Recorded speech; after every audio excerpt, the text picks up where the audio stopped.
네, 여러분 안녕하십니까? 오늘 다룰 주제가 정말 뜨겁습니다. 트럼프 대통령의 그 강력한 관세 정책 있잖아요. 네, 그렇죠. 이게 미국 항소법원에서 또다시 불법이라는 판결을 받았어요. 거의 정책 자체가 흔들리는 그런 상황인데요. 맞습니다. 이게 법적으로 상당히 큰 의미가 있는 판결인데, 근데 또 아이러니하게도 이런 법적 불확실성이 한국 같은 나라에는 더 큰 압박으로 작용하고 있다는 거죠. 아, 그게 또 그렇게 연결되는군요. 법정 싸움은 싸움대로 가고 현실에서는 또 다른 압박이 있고. 네, 오늘 바로 그 지점들을 좀 깊이 파고들어 보려고 합니다. 트럼프 행정부의 이 관세 정책, 법적 문제는 뭔지, 또 한국은 왜 이렇게 어려운 협상을 하고 있는지, 그리고 이게 앞으로 경제에 어떤 영향을 미칠지 한번 자세히 들여다보겠습니다. 네, 좋습니다. 저희가 오늘 이 분석을 위해서 JTBC, YTN 같은 주요 언론 보도들은 물론이고요.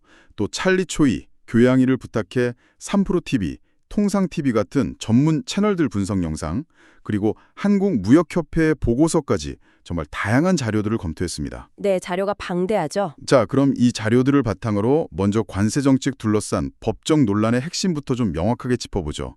그리고 이게 한국이 지금 딱 마주한 그 투자 압박 문제, 또 협상 난항과 어떻게 연결되는지 그 실타래를 한번 풀어보겠습니다. 네. 그리고 더 나아가서는 트럼프 행정부의 그 미국 우선주의 경제정책, 이게 앞으로 어떻게 될지 그 미래 시나리오까지 전망해보는 시간을 갖도록 하겠습니다. 자, 그럼 본론으로 들어가 볼까요? 네, 좋습니다. 일단 그 법적인 문제부터 좀 정리를 해보죠. 지난 8월 29일이었죠. 미국 연방순회항소법원에서 트럼프 대통령이 이제 IEPA, 국제긴급경제권한법을 근거로 부과했던 관세들. 네, 상호 관세랑 마약 밀매 방지 관세 같은 거요. 맞습니다. 그게 위법하다 이렇게 판결을 내렸습니다. 1심 판결을 그대로 인용한 거죠. IEPA, 국제긴급경제권한법. 이름만 들어도 뭔가 좀 특별한 상황에 쓰는 법 같다는 느낌이 드는데요. 법원은 왜 이걸 위법이라고 본 건가요? 핵심 논리가 뭐죠? 법원의 논리는 크게 보면 한 두 가지 축으로 나뉠 수 있을 것 같아요. 첫 번째는 이 IPA라는 법 자체가요. 이게 1977년에 만들어졌는데 네. 원래 목적이 뭐 적대국을 제재한다거나 아니면 뭐 테러리스트 자산을 동결한다거나 이런 정말 국가 비상사태에 쓰라고 만든 법이라는 거예요. 아, 정말 비상실수라고 만든 법? 그렇죠. 근데 이걸 가지고 이렇게 광범위하게 무역 문제, 특히 관세를 부과하는 데 쓴 것은 법의 원래 목적과 맞지 않는다. 이런 판단입니다. 그러니까 도구를 잘못 사용했다 이런 거군요. 네, 맞아요. 어떤 분석 채널에서는 이걸 비상약 상자를 매일 영양제처럼 먹으려는 격이다. 이렇게 비유하기도 하더라고요. 하하, 비유가 재밌네요. 그게 첫 번째 이유고 두 번째는 뭔가요? 두 번째는 더 근본적인 문제예요. 바로 그 헌법상의 권력 분립 원칙이에요. 권력 분립이요? 네, 관세라는 게 사실상 세금이잖아요. 근데 미국 헌법을 보면 세금을 부과할 권한은 대통령이 아니라 의회에 있거든요. 아, 의회 권한이군요. 그렇죠. 근데 법원이 보기에 이 IPA 법조항 어디에도 대통령한테 이렇게 포괄적으로 관세를 부과할 권한을 명시적으로 준 규정이 없다는 겁니다. 그러니까 의회의 고유 권한을 행정부가 침해했다. 이렇게 본 거죠. 대통령이 의회의 영역을 좀 넘어섰다. 이런 판단이군요. 네, 여기에 더해서 중대문제 원칙이라는 법리도 적용이 됐어요. 뭐냐면 이렇게 미국 경제 전체에 엄청난 영향을 미치는 아주 중대한 사안에 대해서는 의회가 아주 명확하게 구체적으로 권한을 위임해야 하는데 이 IEPA에는 그런 명시적인 근거가 좀 부족하다. 이런 지적입니다. 법조항이 좀 애매한데 그걸 행정부가 너무 넓게 해석해서 썼다. 이런 거네요. 그렇죠. 그래서 항소법원도 7대4, 비교적 큰 표 차이로 1심 법원의 위법 판결을 지지한 거고요. 네, 근데 바로 효력이 생기는 건 아니고 대법원에 상고할 기회를 주려고 10월 14일까지는 판결 효력을 잠정적으로 중단시킨 상태라고요? 맞습니다. 그 사이에 이제 행정부가 대법원에 상고할지 말지를 결정해야 하는 거죠. 트럼프 대통령 반응은 어땠나요? 당연히 반발했겠죠. 그럼요. 즉각 아주 강하게 반발했습니다. 뭐 여러 언론 보도를 보면 정치 편향적인 판결이다, 이건 국가적 재앙이다 이러면서 연방대법원에 즉시 상고하겠다는 뜻을 밝혔어요. 대법원으로 가져가겠다. 네, 특히 지금 연방대법원이 정권이 보수 성향 대법관들이 다수잖아요. 그래서 거기서는 승리할 거라고 아주 다신하는 모습입니다. 심지어 이 소송이 미국을 다시 부유하게 만들 가장 중요한 사건 중 하나다. 이렇게까지 강조를 했어요. 관세 덕분에 수조 달러를 벌었다. 이런 주장도 하고 있고요. 네, 결국 대법원에서 최종 결론이 나겠군요. 그런데 이 법정 싸움이 한창인 동안에 현실에서는 한국이 엄청난 압박을 받고 있다면서요. 이 부분이 정말 중요해 보이는데. 네, 맞습니다. 이게 참 아이러니한데 법적으로 좀 불리해질 것 같으니까 오히려 다른 카드를 써서 압박을 더 세게 하는 그런 모양새요. 다른 카드라면 어떤 걸까요? 관세율을 25%에서 15%로 낮춰주고 자동차 관세도 일본처럼 15%로 인하해주겠다. 그 대신에 한국은 뭘 하기로 했냐면 네, 뭘 하기로 했죠? 총 3,500억 달러, 우리 돈으로 하면 약 486조 원 정도 되는 규모의 대미 투자 펀드를 만들기로 한 겁니다. 486조. 와, 정말 상상하기 힘든 액수인데요. 근데 합의가 됐는데 왜 또 압박 이야기가 나오는 거죠? 네, 문제는 바로 그 3,500억 달러짜리 펀드의 세부 조건에서 터졌습니다. YTN 같은 여러 언론 보도를 종합해보면요. 여기서 양측 입장이 아주 팽팽하게 맞서고 있어요. 세부 조건이요? 어떤 내용인데요? 예를 들면 미국은 이 펀드가 주로 현금으로 투자되길 원해요. 직접적인 현금 투입을 바라는 거죠. 근데 우리 정부 입장은 좀 다릅니다. 기업에 대한 대출 한도나 보증 한도를 늘려주는 방식으로 재원의 상당 부분을 마련하겠다는 계획이에요. 아, 현금이냐 아니면 대출 보증이냐, 이게 큰 차이군요. 또 다른 쟁점은 없나요? 수익 배분 문제가 아주 민감합니다. 그 하워드 러튼이 미국 상무장관 아시죠? 네네. 이 사람이 소셜미디어에다가 공개적으로 밝혔어요. 이 투자 펀드에서 나오는 수익의 90%는 미국이 가져가야 한다고요. 90%요? 아니, 그건 너무... 네, 일본하고 맺은 5,500억 달러 투자 계약을 예로 들면서 한국에도 똑같이 요구하는 걸로 보여요. 우리는 그 수익을 미국 내에 재투자하는 방식으로 쓰길 원하는데 미국은 그냥 자기들이 거의 다 가져가겠다 이런 입장인 거죠. 와, 거기다가 어떤 프로젝트에 투자할지 그 결정권까지 미국이 갖겠다고 한다고요? 맞습니다. 그러니까 사실상 돈은 한국이 내고 수익도 거의 우리가 갖고 어디에 쓸지도 우리가 정한다. 이런 요구인 셈이죠. 이야, 이건 정말 받아들이기 쉽지 않은 조건 같은데요? 그렇죠. 당연히 우리 정부 입장에서는 이걸 그대로 받기가 어렵죠. 그러자 미국이 이제 압박 수위를 막 높이기 시작한 겁니다. 어떻게 압박을 하나요? 러트릭 장관이 또 공개적으로 얘기했어요. 일본은 이미 계약서에 서명했다. 이러면서 한국이 이 조건을 안 받아들이면 관세율은 우리가 합의했던 15%가 아니라 원래대로 25%로 돌아갈 수도 있다.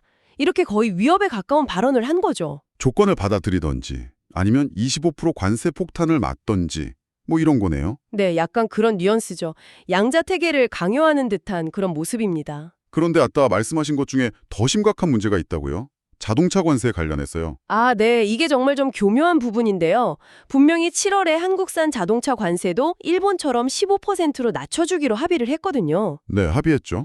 그런데 미국이 아직까지 이걸 시행을 안 하고 있어요. 여전히 25% 관세를 물리고 있는 겁니다. 아니, 합의해놓고 왜 시행을 안 하는 거죠? 여러 분석을 보면 이걸 일종의 볼모로 잡고 있다는 거예요. 이 자동차 관세 인하를 미끼로 해서 아까 말한 그 3,500억 대너 펀드 조건 협상에서 한국으로부터 최대한 많은 양보를 얻어내려는 전략이다. 이렇게 보는 거죠. 잠깐만요. 근데 아까 IEPA 기반 관세는 항소법원에서 불법이라고 했다면서요? 그러면 이 자동차 관세도 무효가 되는 거 아닌가요? 아, 그게 바로 핵심입니다. 자동차 관세는요, IEPA를 근거로 부과된 게 아니에요. 아, 다른 법인가요? 네, 이건 통상확장법 232조, 그러니까 국가 안보를 이유로 부과된 관세입니다. 그래서 이번 항소법원 판결에 직접적인 영향을 받지 않는다는 거죠. 와, 그럼 IEPA가 법원에서 막히더라도 이 자동차 관세 카드는 계속 쓸 수 있다는 거네요. 그렇죠. 중앙일보나 월스트리트 저널 같은 데서도 분석했듯이 트럼프 행정부 입장에서는 IEPA 판결가 법정에서 막힐 경우에 대비해서 이 232조 자동차 관세를 지렛대로 계속 한국을 압박할 수 있는 카드를 쥐고 있는 셈입니다. 그런데 일본은 이미 15% 혜택을 보고 있다고요? 네, 일본은 이미 행정명령을 통해서 15% 자동차 관세 혜택을 받고 있어요. 그러니까 한국만 지금 불리한 상황에 놓인 거죠. 야, 정말 치밀하네요. 법의 허점을 이용해서 압박 카드를 계속 유지하는 거군요. 다른 압박은 또 없습니까? 있습니다. 예를 들면 디지털 무역 규제 완화 요구도 상당히 거셉니다. 애플이나 구글 같은 미국 빅테크 기업들에 대해서 한국이 규제를 좀 풀라는 거죠. 아, 빅테크 규제 완화. 네, 심지어 한국이 유럽연합 EU처럼 강력한 디지털 규제 모델을 따라가지 말라는 경고성 메시지를 보냈다는 외신 보도도 있었어요. 그리고 농축산물 시장 추가 개방 요구는 계속 있는 거고요. 정말 다방면으로 압박이 들어오네요. 이런 상황에서 우리 정부 입장은 어떤가요? 이재명 대통령이 여러 차례 밝혔죠. 국익에 반하는 결정은 절대 하지 않겠다. 그리고 합리적인 내용이 담기기 전까지는 서명하지 않겠다. 이런 원칙을 아주 분명히 했습니다. 그러면서 이제 미국과의 이런 힘겨운 협상이 뉴 노멀, 그러니까 새로운 일상이 되었다. 앞으로도 계속될 거다. 이런 점도 강조하고 있고요. 네. 법적 공방과 치열한 협상 테이블 정말 숨가쁘게 돌아가고 있는데요. 자, 그렇다면 이런 정책들이 실제 우리 경제 또 미국 경제에는 어떤 영향을 미치고 있을까요? 그리고 앞으로는 또 어떻게 될지 이 부분도 좀 짚어봐야 할 것 같습니다. 네, 경제적 파장을 한번 보죠. 일단 한국 경제입니다. YTN 보도를 보면 다행히 전체 수출은 반도체 덕분에 증개세를 유지하고는 있어요. 그런데 문제는 대미 수출입니다. 대미 수출은 어떤가요? 최근에 12%나 급감을 했어요. 이게 2년 반 만에 가장 낮은 수준이라고 합니다. 특히 관세 영향을 직접 받는 품목들 있잖아요. 자동차가 마이너스 3.5%, 자동차 부품은 마이너스 14.4%, 철강은 마이너스 32.1%, 타격이 상당히 컸습니다. 와, 정말 직접적인 타격이 크네요. 네. 근데 이게 아직 25% 상호 관세 영향이 본격적으로 반영되기 전 수치라는 걸 생각하면 앞으로가 더 우려되는 상황이죠. 그리고 미국 내에 계신 한인분들도 한국산 제품 가격이 오르면서 어려움을 겪고 있다는 그런 보도도 있었고요. 그럼 미국 경제는 어떤가요? 트럼프 대통령은 관세로 돈을 벌었다 이렇게 주장하는데요. 표면적으로 보면 맞는 부분도 있어요. 관세를 부과하니까 수입이 줄어서 무역 적자는 실제로 감소했습니다. 예를 들어서 6월 무역 적자가 1년 9개월 만에 최저 수준이었고 특히 중국과의 무역 적자는 21년 만에 최저치로 떨어졌다고 해요. 오, 무역 적자는 줄었군요. 네, 하지만 그 이면을 봐야 합니다. 항상 동전에 양면이 있으니까요. 어떤 이면이죠? 관세는 결국 그 비용이 어디론가 전가되잖아요. 결국은 미국 내 소비자 물가 상승으로 이어진다는 겁니다. 아, 물가 상승? 네, 예일대 연구소 분석을 보니까요. 평균 관세율이 18.4%까지 오르면서 단기적으로 물가가 한 1.8%포인트 정도 상승하고 이게 결국 미국 성장률을 올해와 내년에 각각 0.5%포인트씩 낮출 거다 이렇게 전망했어요. 성장률까지 깎아먹는다. 그렇죠. 골드만삭스 같은 투자은행 분석가들은 이 관세 부담의 상당 부분, 많게는 한 3분의 2 정도까지 소비자들이 떠안게 될 거라고 분석하기도 했고요. 트럼프 대통령은 계속 외국 기업이 관세를 낸다고 주장하지만 대부분의 경제학자들은 거기에 동의하지 않는 거죠. 결국 미국 소비자들이 그 부담을 지게 된다는 거군요. 그럼 고용이나 정부 재정에는 어떤 영향이 있나요? 이런 관세 정책의 불확실성 같은 것 때문에 미국 고용시장도 좀 위축되는 모습을 보였어요. 7월 비농업 일자리 증가폭이 예상보다 크게 낮게 나왔거든요. 이게 또 연준의 금리 인하 압력을 높이는 그런 요인이 되기도 하고요. 네. 근데 재밌는 건 트럼프 대통령은 관세 수입이 늘었다고 계속 주장하잖아요. 근데 미국 연방정부 재정적자는 오히려 작년보다 한 150조 원가량 더 늘어나서 2025 회계연도 지금까지 벌써 1조 6천억 달러, 우리 돈으로 2,200조 원이 넘는다는 겁니다. 아니, 돈을 번다는데 적자는 더 늘어난다. 이게 좀 앞뒤가 안 맞는 것 같은데요? 그렇죠. 뭔가 좀 상식적으로 이해하기 어려운 부분이 있죠. 이런 트럼프식 경제정책이 좀 더 근본적인 위험성에 대한 지적도 나오고 있습니다. 어떤 위험성이죠? 네, 교양이를 부탁해라는 채널에서 소개된 폴 블루스타인이라는 CSIS 연구원의 분석이 상당히 날카로운데요. 이 분석에 따르면 트럼프 대통령은 관세가 무조건 미국의 이익이라는 믿음이 너무 강해서 물가 상승 같은 부작용을 좀 간과하거나 제대로 이해하지 못하는 것 같다. 이런 지적을 합니다. 부작용을 간과한다. 근데 더 큰 문제는 트럼프 대통령이 주가 상승, 예를 들어 다우지수 5만 포인트 달성 같은 목표에 굉장히 집착하면서 연방준비제도, 페드에 노골적으로 저금리를 압박한다는 점이에요. 아, 중앙은행에 압력을 넣는 거예요? 그렇죠. 파월 의장을 교체하겠다 시사하거나 특정 이사를 해임하려고 시도하거나 이런 모습들이죠. 이게 왜 위험하냐면요. 왜 위험한가요? 중앙은행의 독립성을 흔드는 거잖아요. 연준을 압박해서 억지로 단기 금리를 낮추면 당장은 좋아 보일 수 있어요. 주가도 오를 수 있고요. 하지만 물가가 아직 잡히지 않은 상태에서 그렇게 하면 인플레이션 기대 심리를 자극해서 오히려 장기 금리가 확 치솟을 수 있다는 겁니다. 장기금리요. 예를 들면 어떤 거죠? 네, 주택담보대출금리나 자동차 할부금리 같은 것들이요. 이게 올라가면 결국 소비와 투자를 위축시켜서 경제 성장을 저해하는 거죠. 이게 바로 그 무서운 스태그플레이션, 즉 고물가 속에서 경기가 침체되는 위험을 높이는 길이라는 겁니다. 스태그플레이션. 정말 최악의 시나리오 중 하나인데요. 네, 근데 블루스타인 연구원은 여기서 한 발 더 나아가요. 만약 물가가 계속 오르면 트럼프 대통령이 기업들을 압박해서 가격 통제를 시도할 수도 있다. 근데 이게 1970년대처럼 오히려 물품 부족 사태를 야기할 수도 있다고 경고합니다. 가격 통제가 물품 부족으로 이어진다. 네. 그리고 최악의 경우에는 이런 막대한 재정 적자 문제와 연준의 독립성 훼손이 투자자들의 신뢰를 완전히 무너뜨려서 미 국채를 막 내다 팔고 그 결과 금리가 급등하는 그런 심각한 금융위기까지로 이어질 수 있다는 시나리오를 제시합니다. 와, 정말 상상하기 싫은 시나리오네요. 당연히 동맹관계에도 안 좋겠죠. 그럼요. 이런 고율 관세는 동맹과의 관계에도 당연히 균열을 냅니다. 통상TV 분석을 보면 예를 들어 인도를 너무 압박하다가 오히려 인도가 중국이나 러시아와 더 가까워지게 만들 수도 있다. 이런 지적도 나오고요. 이건 또 미국의 인도태평양 전략, 쿼드 같은 동맹체제에도 부담이 되는 거죠. 네.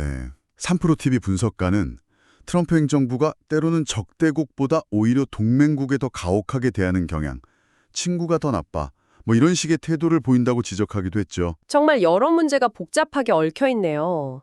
자, 그럼 마지막으로 앞으로 상황이 어떻게 전개될지 그 시나리오를 좀 정리해 볼 필요가 있겠습니다. 네, 특히 대법원 판결이 중요한 분수령이 될 것 같은데요. 네 맞습니다. 찰리 초이 채널의 분석을 좀 참고해서 크게 두 가지 시나리오를 생각해 볼 수 있을 것 같아요. 첫 번째는 시나리오 A입니다. 대법원이 항소법원처럼 이 EPA를 근거로 한 관세는 위법이다라고 최종 판결하는 경우죠. 위법 판결이 나는 경우 네. 이 경우에는 현재 한국에 부과된 25% 상호 관세를 포함해서 이 EPA에 근거해서 부과된 모든 관세들이 철폐되어야 합니다. 그리고 이미 낸 세금은 돌려받는 아주 대규모의 환급 절차가 시작될 거예요. 그 규모가 뭐 수천억 달러에 달할 수도 있다는 예측까지 나옵니다. 와, 환급 규모가 엄청나네요. 그럼 한국 입장에서는 이게 최상의 시나리오 아닌가요? 단기적으로 보면 그럴 수 있죠. 협상력도 좀 올라갈 수 있고요.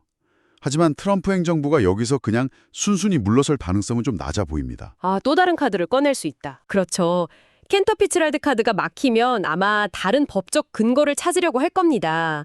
예를 들어 아까 말한 통상확장법 232조 국가안보 조항을 이용해서 반도체나 조선, 배터리 같은 특정 산업을 콕 집어서 타겟으로 삼을 수도 있고요. 아니면 통상법 301조 불공정 무역 관행 조항이나 심지어는 1930년대에 만들어진 스무트 홀리 관세법 조항까지 동원할 수 있다는 분석도 나옵니다. 와, 정말 오래된 법까지요? 네, 그러니까 방식이 바뀔 수 있다는 거죠. 이전처럼 전면적인 관세가 아니라 특정 산업을 노린 표적 정밀 타격 방식으로요. 다만 협상 국면에서는 미국의 가장 강력했던 IAPA 카드가 사라지니까 한국이 지금보다는 그래도 다소 유리한 입장에 설 여지는 생길 수 있습니다. 아까 그 관세 환급 가능성에 베팅한 금융회사 얘기도 잠깐 해주셨는데 그건 좀 흥미롭네요. 네, 그렇죠. 켄터 피츠제랄드 같은 소송 금융 회사들이 대표적인데요. 이 회사들이 관세 때문에 어려움을 겪는 수입 업체들한테 접근해서 나중에 관세가 무효화되면 돌려받을 권리, 즉 관세 환급권을 미리 헐값에 사들인 거예요. 아, 권리를 미리 사둔다. 네.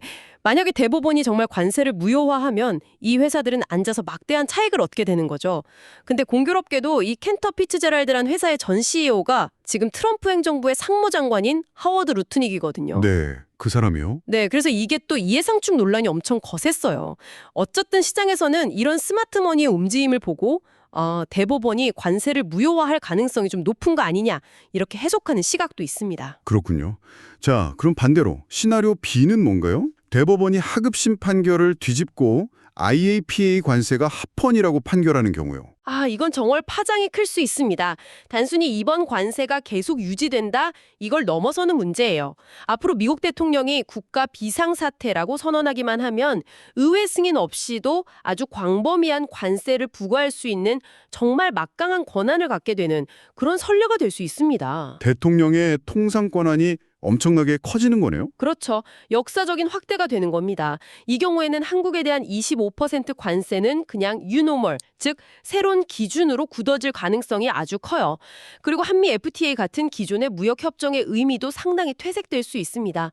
대통령이 마음만 먹으면 언제든 협정을 무력화할 수 있는 카드를 주게 되는 셈이니까요. 그러면 협상력 차이가 지금보다 훨씬 더 벌어지겠네요. 네, 압도적으로 벌어지겠죠. 미국은 아마 이 25% 관세를 그냥 기본값으로 깔아놓고 이걸 조금 낮춰주는 대가로 지금보다 훨씬 더 많은 것을 요구할 가능성이 높습니다. 예를 들면 에너지나 농산물 시장을 더 열어라, 아니면 더 큰 규모의 투자를 약속해라, 이런 식으로요. IEEPA가 그야말로 행정부의 만능 치트키처럼 사용될 수 있게 되는 겁니다. 네, 정말 두 시나리오의 차이가 극명하네요. 오늘 저희는 이 트럼프 관세 정책을 둘러싼 아주 복잡한 법적 공방, 그리고 그 속에서 커지는 불확실성 문제, 또 이것이 한국을 포함한 동맹국들에게 가하는 거센 협상 압박, 특히 논란이 되고 있는 그 거액의 투자 요구 문제까지 살펴봤습니다. 네, 그리고 더 나아가서 이런 정책들이 미국 경제와 또 세계 경제 전반에 미칠 수 있는 잠재적인 위험들, 스태그플레이션이나 금융불안 가능성 같은 것들까지 좀 깊이 있게 다뤄봤죠. 네, 이 모든 상황을 쭉 듣고 보니까 참 여러 가지 생각이 드는데요. 트럼프 행정부나 그 지지자들은 이런 관세 같은 어찌 보면 상당히 파괴적인 수단이 미국의 어떤 위상을 되찾기 위해서는 불가피한 선택이다, 이렇게 아주 강하게 믿는 것 같아요. 그 Make America Great Again 이라는 구호 자체가 현재 상황에 대한 어떤 위기의식을 반영하는 거겠죠. 네, 그런 측면이 있겠네요. 하지만 오늘 저희가 분석해본 것처럼 그 과정에서 치러야 할 비용이나 또 감수해야 할 위험은 결코 작지 않아 보입니다. 그래서 여기서 청취자 여러분께 이런 질문을 한번 던져보고 싶어요. 같이 한번 고민해 보시면 좋겠는데, 네, 어떤 질문일까요? 과연 이렇게까지 높은 위험, 그리고 전 세계적인 마찰을 감수하면서까지 이 전략을 밀어붙이는 그 바탕에는 어떤 확신이나 혹은 우리가 미처 파악하지 못한 어떤 다른 가정 같은 것이 깔려 있는 걸까요? 혹시 우리가 놓치고 있는 다른 측면은 없을까요? 그리고 또 궁극적으로 비슷한 목표, 예를 들어 미국 제조업을 부흥시킨다거나 아니면 좀 더 공정한 무역 환경을 만든다거나 하는 그런 목표를 지금과 같은 이런 엄청난 혼란과 갈등을 좀 최소화하면서 달성할 수 있는 그런 대안적인 길은 정말 없는 걸까요? 한 번쯤 깊이 생각해 볼 만한 문제가 아닌가 싶습니다.